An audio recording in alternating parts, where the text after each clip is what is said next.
had to be resourceful in Vietnam. I don't like disorder in my room. Clean it up, Tay. Sit, yo. This is my class, Rodriguez. Just some weld. Thank you. You with me, and you will suffer my wrath. The story begins with Jonathan Shale, a highly trained mercenary and former military operative, withdrawing from a mission along with his elite team. They complete the mission successfully, but not long after, they discover something troubling. The operation they carried out was actually unauthorized. This comes as a shock, and as a result of this revelation, they are all dismissed from active duty. With no mission left and no orders to follow, the team members go their separate ways. Shale, now without a job, decides to head back home to Miami to rest and figure out his next steps. Just wait. Something will come along. The scene shifts to the sunny and vibrant city of Miami. The camera slowly zooms in on Jane Hetzko, a passionate and caring high school teacher. Jane is in the middle of conducting a class, fully engaged with her students and dedicated to helping them learn. But the peaceful classroom setting is quickly shattered when chaos erupts on the school campus. A brutal fight breaks out among the students, and it soon becomes clear that this isn't a random scuffle. The entire scene looks like it was planned in advance to target one particular student. Jane and another teacher named Mr. Sherman rush in to stop the ambush. Despite the danger, they manage to break up the fight and protect the student under attack. Surprisingly, the student they saved claims he didn't need any help. It's obvious that he's trying to protect himself from the consequences of being labeled weak. After the fight, Jane tries to talk to the student responsible for starting it all, Juan Lucas. Juan is no ordinary troublemaker. He is the feared leader of a gang called the Kings of Destruction, or KOD for short. With a firm but kind tone, Jane tries to reach out to him. She speaks like a concerned mother, encouraging him to think about his future and make better choices. With a firm but kind tone, Jane tries to reach out to him. She speaks like a concerned mother, encouraging him to think about his future and make better choices. I need you to look at me for 2 minutes, Juan.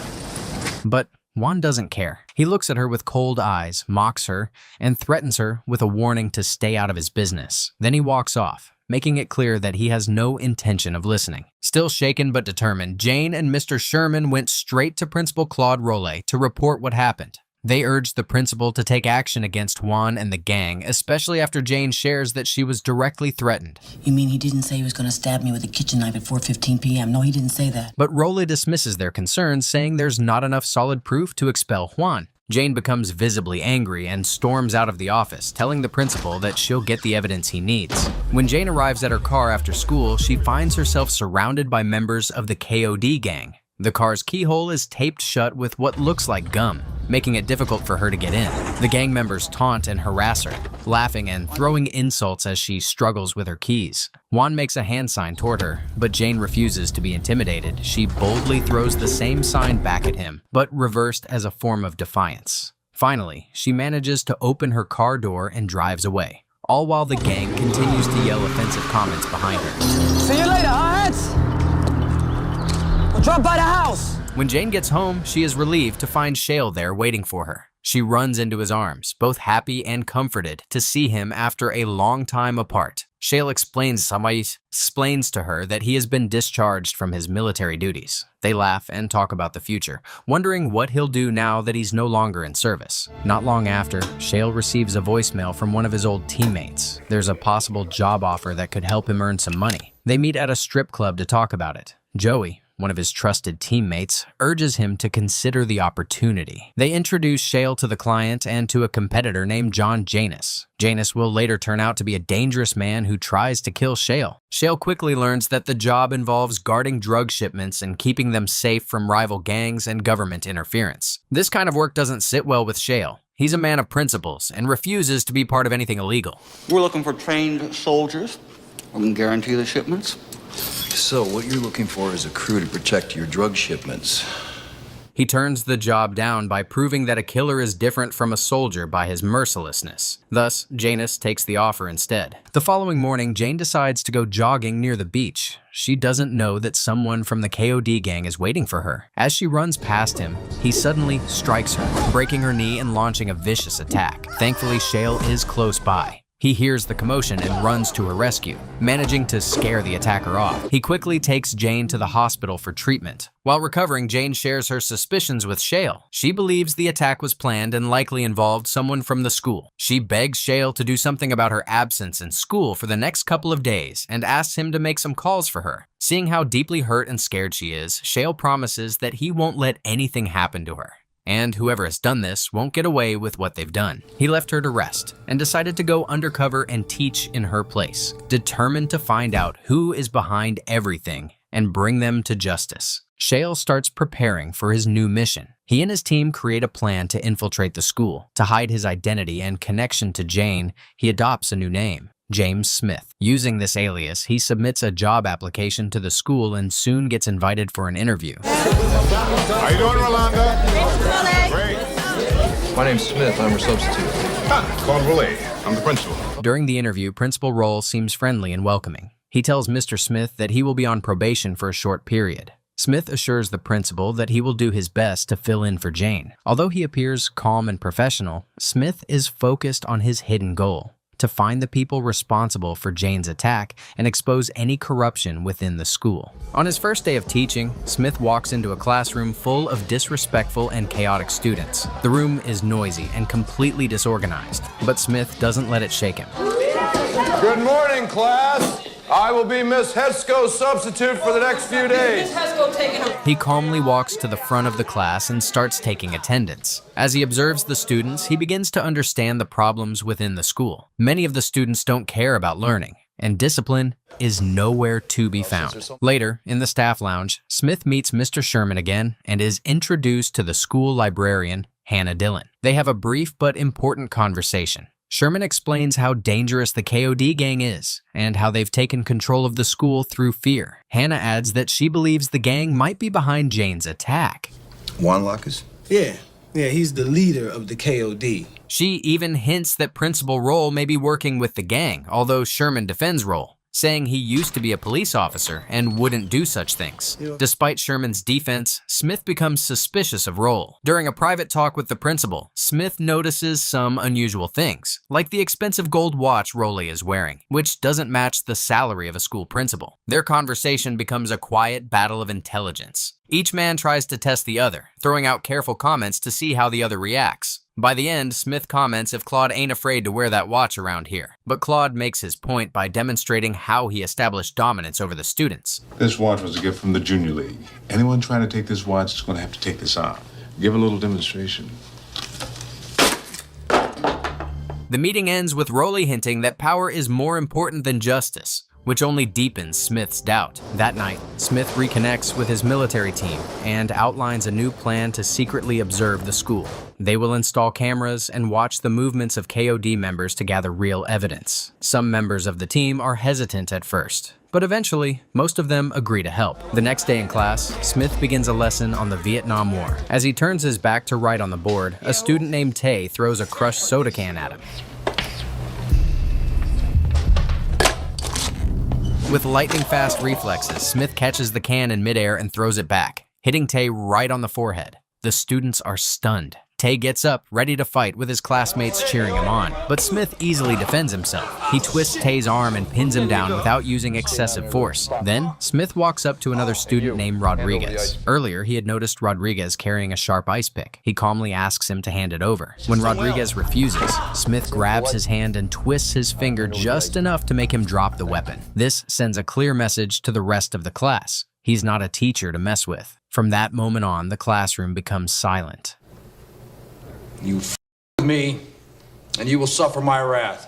Smith takes control and begins teaching, earning their respect. Tay and Rodriguez later go to the nurse and report what happened to Principal Rolle. Rolle quickly sends the school's security guard Marvin to Smith's classroom. But when Marvin arrives, he finds something unexpected. The classroom is quiet. The students are sitting attentively, listening to the lesson. Marvin is confused and returns to Rolle with the update. Surprised by the change, Rolle decides to hold off on any punishment and waits for the class to end before taking further action. As the classroom session unfolds, the atmosphere grows tense. Lacoste, the leader of the notorious KOD gang, tries to get under Mr. Smith's skin. He leans forward with a mocking tone and asks if Smith has ever been shot before. The question is meant to intimidate, but Smith remains calm and unshaken. Later that day, Smith keeps an eye on the school through hidden security cameras installed earlier by his teammate Skids. As he watches the monitors closely, he spots Principal Claude Roll walking purposefully toward his classroom. Reacting quickly, Smith puts everything in place to appear normal. When Rolla enters the classroom, he immediately brings up a serious concern. Some students are planning to file lawsuits against Smith. Roll demands that Smith apologize to avoid being fired. But Smith, well-versed in legal protocols, points out that he can't be terminated without proper procedure. He reminds Roll that firing a teacher requires at least 2 weeks' notice. His firm stance unsettles Rolle, who wasn't expecting resistance. On the other hand, I want to be fair. You go ahead and take your 2 weeks. Growing suspicious of Smith's confidence and composure, Rolle decides to dig into his background. He orders a full investigation into Smith's credentials. However, what he finds are fake documents and false records, intentionally planted by Smith and his team as part of their deep cover operation. Later, Smith drives Jane home. As she enters her house, she discovers a heartfelt letter from some of her students. The letter expresses their gratitude and concern for her well-being. Touched by the gesture, Jane begins to cry. Smith tries to comfort her, but their emotions run high and lead to a small argument. Despite the tension, both of them care deeply about each other and the mission they've committed to. The next morning, Smith returns to the classroom, ready to teach again. Juan Lacasse and his group of troublemakers swagger in late, clearly trying to provoke him. You're late, Juan. That'll be one demerit. Smith addresses Juan's tardiness, calling him out in front of the class. Juan, trying to be sarcastic, asks if he should write the word sorry on the blackboard 10 times. Smith ups the ante, demanding that he write it 100 times. Realizing he can't openly defy the teacher without getting into more trouble, Juan agrees, but not before throwing a threat Smith's way. Refusing to be intimidated, Smith shifts the mood by starting a deep and meaningful class discussion. He uses the name of Jerome, a student, to spark a conversation that turns into a powerful lesson. He asks them questions about their futures, their goals, and the consequences of their current actions. Slowly, the students begin to engage. Their defensive attitudes fade as they realize Smith is trying to make them think beyond the streets. The discussion becomes emotional and eye-opening, forcing the students to face harsh truths. After the lesson ends, Roll unexpectedly shows up again. This time, he compliments Smith on how he handled Juan. Roll appears impressed that Smith managed to keep control without resorting to violence. He invites Smith to meet him later in the day. Come by my office after the faculty meeting. We'll talk. Okay?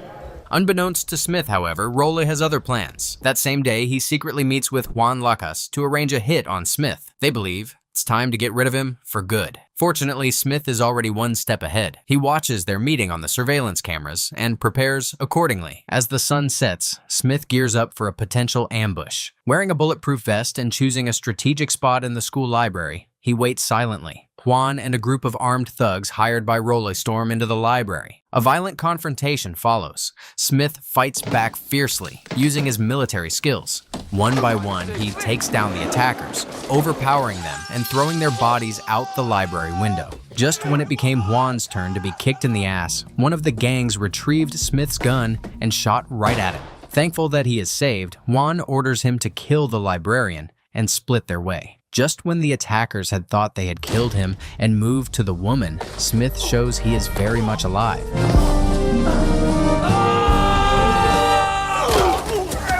He throws him out the window onto his friends, and Juan is surprised and dumbfounded by Smith's strength. Later, Rolle is walking out of the building when he comes face to face with Smith, who appears calm and collected. Surprised and confused, Rolle tries to cover up his shock. Smith plays along, pretending like nothing happened, and casually asks Rolle what the meeting was supposed to be about. Caught off guard, Rolle mumbles that it's too late, and the two part ways without revealing the truth. Elsewhere, Mr. Sherman pays a visit to Jane at home. He comforts her and spends time talking. During their conversation, Sherman begins to realize something. Based on what he knows and has seen, he starts to suspect that Smith might actually be Shale, Jane's husband and a former soldier. As the clues line up, he pieces it all together. Meanwhile, Smith's teammate Joey continues monitoring the gang's movements. He follows Juan Lacasse and eventually leaves a message for Smith with details of his whereabouts. Wellman, it's Joey. They're switching cars. Later that evening, Smith returns home. Jane, still emotionally shaken, confronts him. She has figured out his secret identity and knows his true purpose at the school. She tells him that she learned everything from Sherman. Smith doesn't deny it, Instead, he opens up to her. He explains that he believes Role is working with the KOD gang and that he's committed to taking them down to protect the students and restore the school. The team continues their surveillance of the gang. One day, Joey calls Smith and tells him to head to a location near the port. He believes a major drug deal is about to take place. Smith arrives, and together they observe the KOD negotiating with buyers. Once the deal is confirmed, Smith and Joey launch a surprise attack. Get on the ground, on your faces, arms out of your sides. Let's go! Smith focuses on the gang members while Joey handles the buyers on the boat. In the middle of the chaos, one of Smith's teammates, Holland, who had earlier disagreed with the mission, orders another man named Bull to take Smith down. A brutal fight breaks out between Bull and Smith. It's intense, with both men exchanging heavy blows. Eventually, Smith knocks Bull out. Seeing Smith's determination, the opposing teammate changes his mind and decides to help. Together, they defeat Bull, seize the drug money, and toss the remaining drugs into the ocean. I knew you'd come back. Yeah, wouldn't miss it for the world. The next morning, Rolla watches a news report about the drug bust. As he processes what happened, he receives a threatening phone call from the drug lord, furious over the loss of money and product. The drug lord demands repayment. In a panic, Rollo rushes to the school and confronts Juan. But during the conversation, he realizes that Smith is behind it all. Smith doesn't hide it. He confidently announces that the money recovered from the drug bust has been used to improve school facilities and buy free pizza for the students. While he announces the good news, Claude rushes to him and immediately fires him on the spot. You don't teach history anymore, Smith. You are history. However, Smith's actions earn the admiration of other peoples, including the students and Mr. Sherman, who now fully supports Smith's mission. Sherman offers to help more directly, but Smith warns him to be cautious, especially because Role might be working with the enemy. Sherman wants to believe in Role's innocence, but his judgment is clouded by loyalty and trust. Later that night, Smith once again becomes the target of a violent attack. The gang members connected to the KOD, as well as their corrupt allies, grow desperate to eliminate him because his undercover work is exposing their illegal activities. In the darkness, Smith narrowly escapes a planned assassination attempt. Gunshots ring out and Smith's car is drifted into a nearby house, but his military training and quick reflexes help him avoid serious injury. At the same time, Mr. Sherman, the other teacher who supports Smith and works against the gang, becomes caught up in dangerous criminal dealings down in the school basement. Sherman tries to gather evidence on the gang's illegal drug operations and their influence over the school, but he is ambushed by Juan and Tallis, the gang's key criminals deeply involved in the drug trade. Tragically, Sherman is murdered during this confrontation, and the principal is the one who did it with his own hands. Smith is putting you away. Smith's dead, Darryl. Drive-by, very ugly. You're a liar. His death is sudden and brutal, shaking everyone who knew him. Luckily, a student witnesses the killing and later shares what they saw, providing crucial information to Smith and the authorities. The next morning, news spreads quickly through the school and community. Role, the corrupt school principal secretly working with the KOD, had already spread false rumors that Smith was dead after the attack. Many teachers and students mourn his supposed death, fearing the worst for the school's future. Who died? You did, sir. However, to everyone's shock, Smith appears at the school alive and well. His unexpected return causes confusion and fear among those involved in the gang's operations. Smith's survival is a clear sign that the corrupt forces will not win so easily. With tensions at their highest, Smith confronts Mr. Wolfson, another member secretly supporting the drug dealing by KOD gang. Smith challenges Wolfson about his betrayal and involvement with the gang's criminal activities. The confrontation is tense, revealing the depth of corruption inside the school's leadership. Tell me about Glades and Role. God, I'm enjoying this. Meanwhile, the KOD retaliates by launching a violent attack on Jane's home. The gang members break windows, shout threats, and try to intimidate Jane. One student in particular who witnessed Sherman's murders was looking for Smith to tell him what had happened, so she visited his home along with her classmate. However, Juan also takes them into the house and taped their mouths shut, awaiting for Smith's arrival. Smith arrives just in time, but the gang still don't know it's Shale. They unknowingly let him in, but after his initial few attacks, he is overpowered by them. He couldn't help nor escape the scene, and Juan makes the call to his bosses to let them know Shale and Smith are the two sides of the same coin, aka the same person. When hearing this, the boss ordered him to finish him off for once and for all. This violent retaliation shows how far the gang is willing to go to maintain control and silence anyone who opposes them. Shortly before he was about to shoot, Juan heard the doorbell and told Jane to take care of it. It was her landlady, and while she convinces her to go away, Shale uses the chance to stab the man next to him on the leg. He took out most of them, but he was unable to rescue Jane. Chaos erupts, and Juan places the gun on Jane's head, saying Smith must put the gun down if he wants to save her. Without having choice, Shale puts it down. Lights out, mother. But the student boy shot the gun at the right time and hit Juan to disarm him. Now that the major terror is calmed, Smith shifts his attention to the boss, Claude Rolla. The story builds toward a climactic final battle back at the school. Smith and his allies prepare to face the KOD gang in a last desperate effort to reclaim the school. The fight is intense and chaotic. Classrooms are destroyed, desks are overturned, and the once peaceful learning environment turns into a war zone. Several lives are lost or seriously injured in the violent conflict, highlighting the dangerous consequences of the gang's influence. Despite the destruction, Smith and his team fight with determination and skill. They work together to dismantle the gang's hold on the school, bombing key members and exposing their power over them. Some members from Shale's team also died. One was shot in the head by the enemy, and the other bombed himself with the enemy because of a dire situation he found himself in. The hunting continued, but at one point Rolla came from wherever he was hiding and shot Holland from the back. He and his men then hide, awaiting for Smith's appearance and to kill him finally. Smith was cautious when he came, and he turned the light off before exposing himself. A fight ensues between the two, and Claude seems angered and desperate while Smith blows tactical punches to his face. The other enemy shot Smith on the shoulder, but he was shortly killed by Holland, who was barely alive and about to pass away.